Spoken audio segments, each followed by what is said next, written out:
Um, this site is new. I mean, this site is actually as old as European settlement in this island is.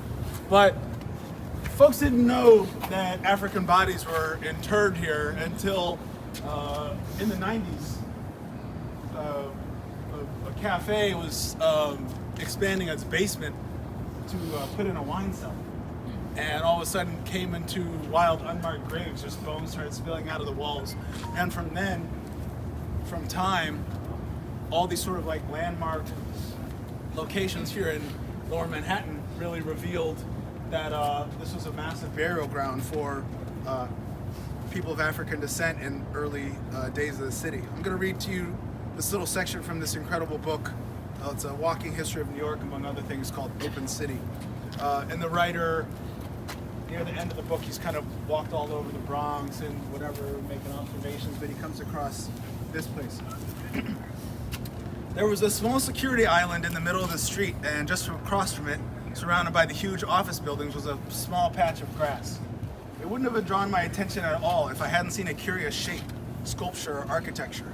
I couldn't tell right away, set into the middle of it. An inscription on the monument, for where this is what it turned out to be, identified it as a memorial for the site of an African burial ground. The tiny plot was what had been now set aside to indicate the spot, but in the 17th and 18th centuries, the site had been large, some 6 acres, as far north of present-day Duane Street, as far south of City Hall Park. Along Chamber Street and the park itself, human remains were still routinely uncovered. But most of the burial ground was now under office buildings, shops, streets, diners, pharmacies, and all the endless hum of quotidian commerce and government. Into this earth had been interred the bodies of some 15 to 20,000 blacks, most of them slaves. But then the land had been built over and the people of the city had forgotten that it was a burial ground. It had passed into private and civic ownership. The monument I saw was designed by a Haitian artist, but I was unable to take a closer look because it was closed to public access for renovation, as the sign told me, in preparation for the summer tourism season.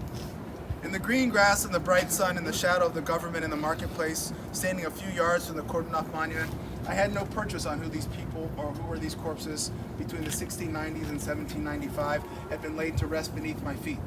But it was here, on the outskirts of the city at that time, north of Wall Street and so outside civilization as it was then defined, that blacks were allowed to bury their dead.